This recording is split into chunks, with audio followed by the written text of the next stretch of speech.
அனைவருக்கும் வணக்கம் தோழர்களே. எல்லாரும் எப்படி இருக்கீங்க? ரொம்ப மகிழ்ச்சியா இருப்பீங்க அப்படின்னு நினைக்கிறேன். இன்னைக்கு பார்த்தோம் அப்படின்னா ஒரு இம்பார்ட்டன்டான கரண்ட் அஃபேர்ஸ் பார்க்கலாம். மூளை அலர்ஜி பாதிப்பு பரவல் இது எங்க நடக்குது அப்படின்னா கேரளாவில். நீர்நிலைகளில் குளிக்க தடை விதிக்க பொது சுகாதாரத்துறை அறிவுறுத்தல். அதாவது கேரளாவில் பார்த்தோம் அப்படின்னா அமீபா நுண்ணுயிரியால் ஏற்படும் மூளை அலர்ஜி பாதிப்பு வேகமாக பரவி வரும் நிலையில தமிழகத்தில் உள்ள நீர்நிலைகளில் குளிப்பதற்கு தடை விதிக்குமாறு உள்ளாட்சி அமைப்புகளுக்கு பொது சுகாதாரத்துறை அறிவுறுத்தி இருக்காங்க.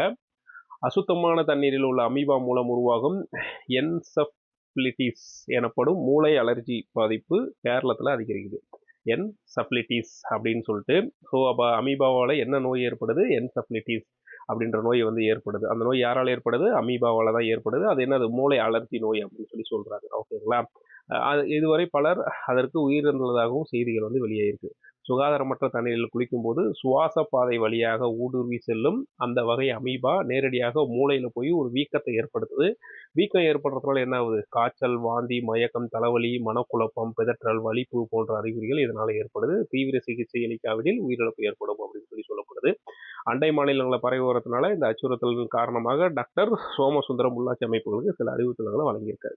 அதில் குறிப்பிட்டுள்ளது என்னன்னா, தேங்கிய நீரிலோ, அதாவது நல்லா பார்த்துக்கோங்க, தேங்கிய நீரிலோ அசுத்தமான அல்லது மாசடைந்த நீரிலோ பொதுமக்களும் குறிப்பாக குழந்தைகளும் குளிக்கக்கூடாது அப்படின்னு சொல்றாங்க. குளம், ஏரி உள்ளிட்ட நீர்நிலைகளில் அனைத்தும் தூய்மையான சூழலில் இருப்பதை உள்ளாட்சி அமைப்பு உறுதி செய்யணும் அப்படின்னு சொல்றாங்க. தனியார் மற்றும் அரசு நீச்சல் குளங்கள் அனைத்தும் அரசு வழி கட்டுப்பாடுகளின்படி தூய்மையாக பராமரிக்க வேண்டும். இந்த தண்ணி சுத்தமா இருக்கணும் அப்படின்னா தண்ணீர்ல குறிப்பிட்ட அளவு குளோரின் கலந்திருத்தல் ரொம்ப முக்கியம் அப்படின்னு சொல்றாங்க.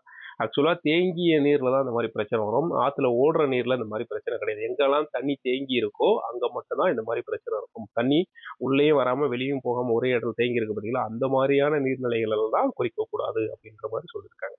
ஸோ இதுல நமக்கு தேவையான அமீபா நுண்ணுயிரியால் ஏற்படும் மூளை அலர்ஜி நோய். மூளை அலர்ஜி நோய் எந்த நுண்ணுயிரியால் ஏற்படுகிறது அப்படின்னா அமீபா. ஓகேங்களா? அதுல என்ன நோய் ஏற்படுது? என்செஃபலிட்டிஸ் அப்படின்ற மூளை அலர்ஜி பாதிப்பு ஏற்படும். தேங்க்யூ.